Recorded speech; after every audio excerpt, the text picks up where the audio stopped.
Welcome to the Learning Pines YouTube. We hope this video helps. You start by preparing the Mac and gathering files. Confirm your Mac OS build, free up at least 20 gigabytes, and download the Windows ISO. This is essential. Decide whether you want native performance via Boot Camp or convenience with Parallels or VMware. Both have trade-offs in speed versus integration.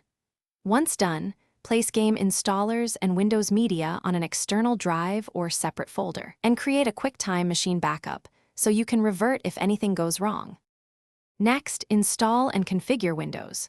For Boot Camp, open the Assistant, create a partition, and follow prompts to install Windows and then Apple support drivers. This yields best graphics performance.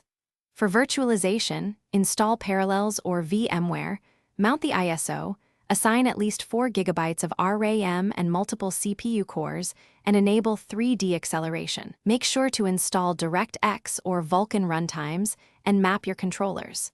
Once configured, update Windows and GPU drivers before launching your first game to avoid runtime errors. Finally, optimize and launch your game. Start with medium graphics presets, adjust resolution, and enable VSync or frame limiters to stabilize performance. This balances frame rate and thermals.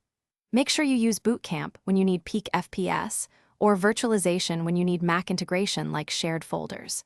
If the game crashes or stutters, update GPU drivers, allocate more RAM or CPU cores in the VM, reinstall DirectX or Visual C++ runtimes, and reboot.